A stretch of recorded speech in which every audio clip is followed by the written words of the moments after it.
Bueno, buen día. Eh, el objetivo de este video es, bueno, platicarles acerca sobre lo que son algunos contenidos, ¿verdad? Acerca de lo de la clase, ¿verdad? Entonces, por ejemplo, vamos a abordar primeramente lo que es la importancia del estudio de la física, ramas de la física, marco de referencia y movimiento y lo que es una partícula. Entonces tenemos algunos objetivos: comprender la importancia de la física y cuáles son sus ramas, reconocer que es un marco de referencia, comprender el concepto de partícula y cuándo es conveniente utilizarlo, y pues identificar los tipos de movimiento. Ok, entonces aquí tenemos la parte de qué estudia la física. Aquí nos dicen, por ejemplo, que viene del griego física, que significa naturaleza. Entonces, básicamente nos están diciendo de que mediante la observación se ha venido construyendo esta ciencia. Y entonces nosotros normalmente vamos a escuchar, ¿verdad? En las cuestiones estas de los avances en esta área, que a veces se definen teorías, por ejemplo, como la de Einstein, que hasta después se lograron verificar, ¿verdad? Por ejemplo, uno famoso es con la cuestión esta de cómo la luz se desvía ante un cuerpo masivo, ¿verdad? Y otros que pues a medida se tiene el experimento, ¿verdad? Como hizo James Prescott Joule, él logró encontrar por medio de un pues montaje experimental lo que es la relación entre lo que es el equivalente mecánico, ¿verdad? Que lo vamos a ver luego.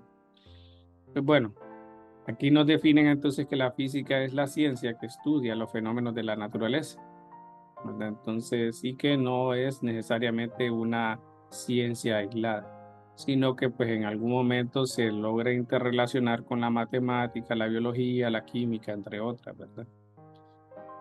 Bueno, algunas cosas bien es cierto de que vienen de la parte lógica y deductiva, ¿verdad? Pero otras vienen más bien, pues, pues cuestiones en este caso que van poco a poco madurándose, ¿verdad?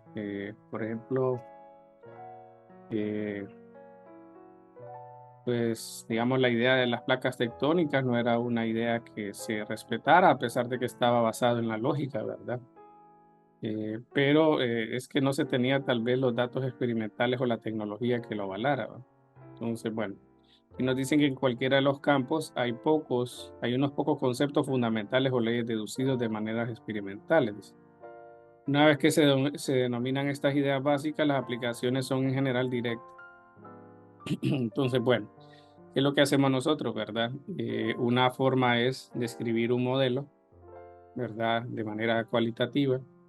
Luego entonces obtenemos información, esos serían los datos, ¿verdad? Y luego empezamos a tratar de definir relaciones que nos permitan pues hacer predicciones, ¿no? Entonces dice aquí la mayor de parte de las leyes básicas pueden expresarse de manera bastante concisa, ¿va? Bueno, pero en este caso, pues no son todas, ¿verdad? Hay cuestiones que son deterministas, es decir, que usted puede definir qué va a ocurrir después, pero hay otras que se basan más que todo en la probabilidad. Bueno, en el curso que vamos a llevar nosotros, vamos a trabajar solamente la parte de geometría y álgebra básica, ¿verdad? Lo demás, eso no lo vamos a cubrir a ese nivel, la clase, ¿verdad? Pero sí, sí se necesita bastante, por ejemplo, la parte esta de cómo resolver ecuaciones, cómo encontrar relaciones entre ángulos, ¿verdad? La trigonometría de los triángulos, rectángulos y agudos, etcétera. Bueno, nos dicen aquí que la física tiene dos grandes áreas, ¿verdad? La parte de la física clásica y moderna. Le hacen la separación con esa situación de la rapidez de la luz, porque pues la parte determinista se pierde, ¿verdad? Cuando nos aproximamos al valor de la rapidez de la luz. Y ahí tenemos que explicar los fenómenos mediante otro tipo de conceptos, ¿no? Y en general entonces tenemos la física clásica y la moderna, ¿verdad? En nuestro curso, por ejemplo, vamos a ver la parte de mecánica y la parte de termodinámica. Ese va a ser el área de enfoque, ¿verdad? Pero pueden notar ahí, ¿verdad? Que hay muchas más áreas de la física y que es pues un campo bastante amplio, ¿no? Y bueno, vamos ahora a la parte esta del marco de referencia. Aquí le preguntan, ¿va? Si alguien te dice que se encuentra a 50 metros, puedes ubicarlo. Pues bueno, ya vamos a ver eso. Vamos a ir analizando poco a poco la información que nos dan ahí. Entonces tenemos la parte de cinemática. Cinemática describe el movimiento. Así, ¿verdad? En unas palabras bien sencillas, describe el movimiento, pero no dice en este caso que quién las causa o cómo es que ocurre eso, ¿verdad? Simplemente te dice se mueve de tal manera y ya, ¿verdad? Entonces para eso nosotros pues normalmente ocupamos de cierta información para poder hablar completamente de eso. Entonces dice aquí, por ejemplo, si una persona está a 50 metros, la información en este caso queda un poquito bien general, ¿no? Porque es natural que, por ejemplo, usted diga, bueno, respecto a dónde, ¿será que me estás diciendo en el edificio 4 o me estás diciendo en la cafetería? ¿A dónde? Pues, ¿dónde? ¿A 50 metros de dónde? ¿Va? Entonces, la pregunta es, ¿respecto a qué va? Esa pregunta se hace necesaria al momento de ubicar un objeto. Entonces, para poder ubicarlo bien, entonces tenemos lo que es el marco de referencia, ¿verdad? Entonces nos dicen aquí, al dar una ubicación siempre debemos especificar algún origen, que sea la referencia para realizar mediciones. Entonces, bueno, tenemos que, por ejemplo, si ya hablamos un poquito de la parte matemática, ¿verdad? Nosotros tenemos lo que es la recta numérica para describir objetos que se mueven de izquierda a derecha. Pero necesitamos marcar un punto cero. Entonces miren que esta pregunta parece bien obvia a veces de planteársela, pero no cuando estamos ejecutando ejercicios. ¿A qué quiero llegar con esto? De que es necesario lo que es el marco de referencia. O sea, el marco de referencia básicamente es como definir una recta, un espacio, en este caso de medición, en donde nosotros definimos para dónde, según nosotros, es positivo, ¿verdad? Y para dónde nosotros es negativo, dónde es el punto cero, etcétera. Es decir, que si alguien dice X acá y dice menos X aquí, está en lo correcto. Entonces, al no ser algo obvio o único, es necesario definir el marco de referencia. Es decir, que en todos los ejemplos que nosotros hagamos, ya sea con la ayuda de un bosquejo o definiéndolo en palabras, ¿verdad? Tenemos que decir, establecer el marco de referencia, porque no todos van a tener, en este caso, que estrictamente definir la misma, ¿verdad? El mismo marco de referencia. Por eso, de hecho, dice acá, ¿verdad?, que el movimiento es un concepto relativo. Dice que siempre debe referirse a un sistema escogido por el observador y que diferentes observadores pueden utilizar sistemas de referencia distintos. Ese es el caso, por ejemplo, de que nosotros, vaya, un ejemplo, usted vaya en un automóvil, ¿verdad? Usted va a un automóvil y ve a una persona moverse hacia usted, tal vez no de frente, ¿verdad? Y tenemos otro observador aquí que mira todo el evento. Entonces, ¿qué pasa? La, la información que recopile esta persona, llamémosle que está en un marco de referencia S', no va a ser el mismo que el que esté aquí.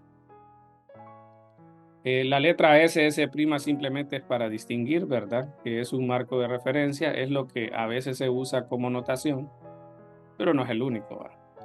El punto es que estamos distinguiendo dos formas de medir, ¿verdad? Entonces, por ejemplo, esta persona que está en el carro va a notar de que se está aproximando cada vez más rápido, ¿va? Mientras que el otro no.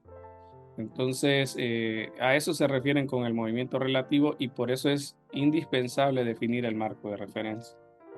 Miren que eso de una dimensión también aplica cuando es vertical o inclusive plano inclinado o inclusive algo curvo, ¿verdad? Entonces no debemos en este caso exclusivamente basarnos solo en la parte vertical y horizontal. Por ejemplo, para alguien va a ser factible decir aquí que la marca cero es así y que hacia abajo es positivo. También lo puede decir negativo y está en lo correcto.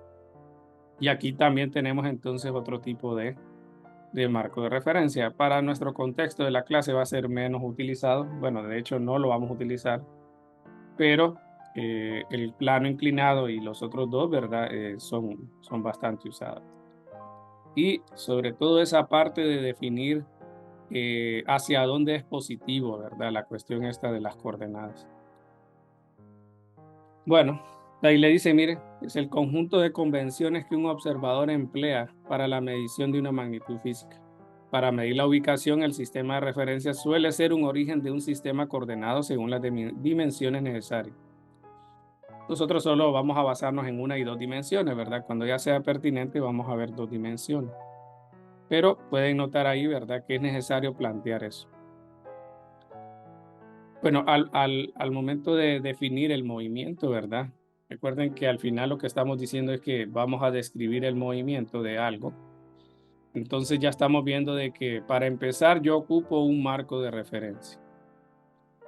Bueno, ese es lo primero, un marco de referencia. Pero también me dicen en este caso que necesito la parte del tiempo. Necesito entonces esta magnitud física, dice, con la que medimos la duración de los eventos. Entonces es bien común, digamos, de que si le voy a poner aquí el tiempo para ir desglosando las notas de clase.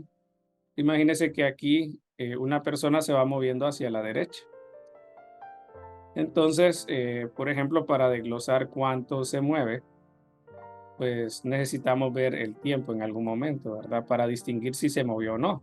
Porque si un observador está acá, ¿verdad? Él solo va a notar el movimiento en ese momento, ¿verdad? Entonces, bueno, el punto es de que hay que definir un punto cero. No siempre es que se defina 0 segundos en el momento en el que usted emprenda la observación de un fenómeno, ¿va? Pero es a veces común usarlo. Y aquí pues un tiempo general le voy a poner T1. Eso sería, por ejemplo, en el que usted diga, bueno, le pida a una persona caminar y usted va a medirle la posición, digamos, qué tan lejos se mueve.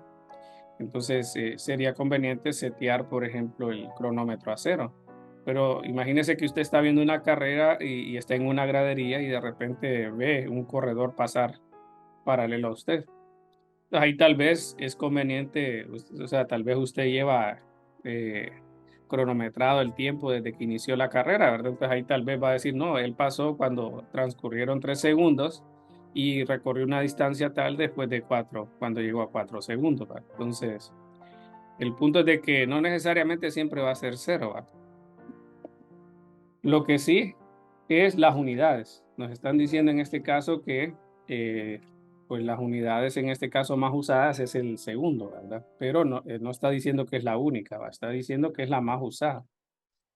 Entonces ahí nosotros tenemos de que, por ejemplo, con esta cuestión del tiempo, pues nosotros necesitamos la cuestión de los eventos. De cómo va a ser esto de los eventos. Como vieron ahí, se utiliza bastante cuestiones de matemáticas y una de las cuestiones de matemáticas que se enfatiza bastante es el uso de la notación. Por ejemplo, inclusive en la universidad, usted ha visto que para distinguir un tipo de estudiante, por lo menos en el área de la salud, tienen hasta su logo, ¿verdad? Para saber si alguien es de medicina, odontología, enfermería, qué sé yo, otra carrera. Entonces aquí en matemáticas hay algo similar. La notación, en este caso que nosotros usaremos frecuentemente es esta. ¿Qué significa ese triángulo? Bueno, es una letra, se le llama delta y te significa cambio. ¿Cambio de qué? Bueno, de la unidad de medida que tenga después, que en este caso es el tiempo. Entonces, por ejemplo, a veces es común colocarlo de esta manera o ahí depende del autor y por eso de quién lo escriba, por ejemplo, puede ser así. Entonces, aquí estamos viendo de que estamos tratando de medir un evento mediante lo que es el tiempo, ¿verdad? Bueno, ahora la trayectoria, ¿verdad? La trayectoria en este caso es el camino que sigue. Nosotros en este caso nos vamos a enfocar en movimiento en una dimensión. Entonces, por ejemplo, el objeto solo va a ir arriba, abajo, o inclinado, ¿verdad? O izquierda y derecha. pero en general en la física la trayectoria puede ser muy arbitraria, ¿verdad? Entonces por eso normalmente se le llama trayectorias curvilíneas, porque en este caso no necesariamente tienen que ser líneas rectas. Pero en nuestro caso vamos a empezar con esa parte. Bueno, vamos a ver entonces ahora los tipos de movimientos. Miren, si un objeto no está cambiando de ubicación en el tiempo, dice, con respecto a un determinado punto de referencia, decimos de que él está en reposo, ¿verdad? Entonces sería más o menos como está esta persona. Si notamos, entonces la persona básicamente, si yo hago transcurrir el tiempo, él se queda ahí, ¿verdad? Mírenlo aquí, cómo las interpretaciones gráficas ayudan a conocer, sin tener el contexto así preciso, ¿verdad? Cómo se puede describir el movimiento. Ok, esto nos va a servir como para tener una idea de cómo se usan las gráficas. Miren, por ejemplo, miren que aquí está en el punto cero, y si yo le doy aquí a ejecutar, ustedes notan que se generan varias líneas horizontales. Bueno, en este caso, ¿verdad? Solo estamos viendo así bien general, ya vamos a definir lo que es la posición, pero lo que podemos ver es que para describir el movimiento, el marco de referencia ayuda bastante, porque, por ejemplo, si yo muevo a la persona acá, miren, noten que ahora hubo una perturbación en la gráfica, ¿no? Bueno, entonces tenemos que aprender a cómo distinguir eso, ¿verdad? Y en base a eso necesitamos cantidades físicas para poder describir el movimiento. Y aquí nos dicen entonces qué tipos de movimientos pueden haber. Entonces nos dicen el primero, traslacional. Es un movimiento en el cual se modifica la ubicación. Aquí ya estamos viendo que es pertinente hablar de la ubicación de un objeto. Entonces la pregunta sería, bueno, ¿qué unidad de medida, qué cantidad física vamos a usar para distinguir lo que es la ubicación de un objeto? Rotacional, dice, es un movimiento en el cual cambia la orientación de modo que un punto o línea o una línea queda fijo. Eso lo vio usted tal vez cuando jugó de niño, ¿verdad? Y estaba entonces en las cuestiones estas del carrusel, ¿verdad? Eh, o cualquier cosa en este caso en el cual usted se balanceaba, ¿verdad? Por ejemplo, en un columpio, usted iba en un vaivén arriba y hacia abajo, ¿verdad? Entonces, de alguna manera ahí tenemos más o menos esta situación rotacional porque, pues en este caso el columpio está fijo, ¿verdad? Por ejemplo, las cadenas a un punto fijo arriba, ¿verdad? Y el oscilatorio, ¿verdad? Este pues no nos vamos a detener a verlo, pero básicamente es en el que el movimiento es repetitivo, ¿verdad? Es como que yo me moviera 5 metros hacia la derecha y luego regrese al punto original, de ahí vuelva 5 metros a la derecha al mismo punto que me moví inicialmente y así va. Y bueno, y el otro concepto, ¿verdad? Con el que termino esta parte, ¿verdad? Es con el concepto de partícula. Entonces nosotros en este caso vamos a trabajar con diversos ejercicios en el cual involucran objetos. Esos objetos pueden ser pues de tamaño apreciable, ¿verdad? O pequeños. Pueden ser personas, pueden ser edificios, pueden ser, no sé, pelotas, lo que sea. Entonces, bueno, eh, como solo estamos describiendo el movimiento mediante la cinemática, entonces tenemos la ventaja de usar este concepto de partícula. Entonces nos dicen que es un punto matemático. Al ser un punto, en realidad no tiene dimensiones, ¿verdad? Entonces dice que no ocupa un lugar del espacio. Y el concepto de partícula dice que nos va a ayudar en el momento que solo estemos interesados en el movimiento traslacional. Entonces, cuando estemos hablando de cinemática, que está estudiada en una dimensión o en dos dimensiones, entonces podemos nosotros utilizar el concepto de partícula.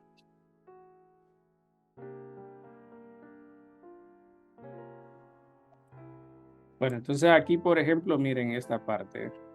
Si el estudio fuese la casa y cómo se mueve, entonces este concepto de partícula dice que usted va a hacer un punto, ¿verdad? Va a ser un punto en este caso y que usted va a notar cómo se mueve ese punto. O puede ser la persona, ¿verdad? Como lo que queremos solamente es describir el movimiento traslacional, entonces, por ejemplo, el puntito, si fuese la persona, podría ser este movimiento, ¿verdad? Entonces, si ustedes notan, cuando hablamos de la cinemática, no es necesario en sí el objeto o el cuerpo, ¿verdad? Lo que necesitamos simplemente es la trayectoria. Entonces, podemos describirlo fácilmente con este concepto de partícula. ¿Ok? Bueno, dice, los objetos comunes claramente no son partículas ya que ocupan un lugar en el espacio, dice, pero en muchos casos se pueden tratar, ¿va? Entonces, cuando tal vez no es conveniente hacer este concepto de partícula. Bueno, por ejemplo, si está un camión en un camino inclinado, ya el efecto del peso va a ser relevante debido a que se va a generar lo que es la rotación. En esos casos ya no es prudente trabajar el concepto de partícula. Pero en este caso, como lo que vamos a estar en este momento comentando es el movimiento, cómo se describe el movimiento nada más, entonces perfectamente podemos nosotros utilizar este concepto. ¿Qué quiere decir? Que cuando miremos la cuestión de la dinámica rotacional, ahí sí vamos a tener que distinguir y quitar ese concepto de partícula. Mientras tanto, vamos a trabajar con ese concepto. Bueno, aquí les dejo este, ¿verdad? Para que lo tengan de nota.